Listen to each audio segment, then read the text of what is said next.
Mahurgad police उपमहानिरीक्षक Shahaji Uma, police अधीक्षक अविनाश कुमार यांच्या आदेशाने नांदेड जिल्ह्यात सुरू असलेल्या ऑपरेशन फ्लॅश आउट अंतर्गत पोलीस निरीक्षक गणेश कराड यांनी माहूर तालुक्यातील मौजे रुई येथे देशी दारूच्या बाटल्या अवैधरित्या विक्री करत असलेल्या आरोपीस रंगेहात पकडून अटक केल्याची घटना दिनांक 5 रोजी सकाळी 10 वाजता घडली आहे।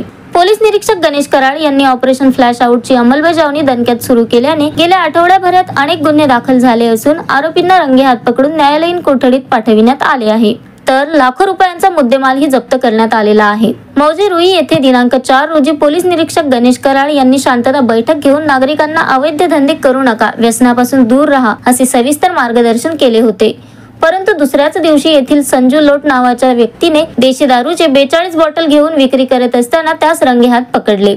अवैध व्यवसाय करणाऱ्या नागरिकांनी आपले अवैध व्यवसाय तात्काळ बंद करून वाईट व्यसनाच्या आहारी गेल्याने नागरिकात होणारे तंटे वाढवू नयेत। तालुक्यातील कुठल्याही गावातील एकही महिला नवऱ्याने दारू पिऊन मारले अशी तक्रार घेऊन आल्यास किंवा अवैधरित्या दारू विक्री होत असल्याची तक्रार आल्यास त्यांना सुंदरीचा महाप्रसाद भेटेल आणि कडक कायदेशीर कारवाईला सामोरे जावे लागेल असा इशारा यावेळी पोलीस निरीक्षक गणेश कराड यांनी दिला आहे।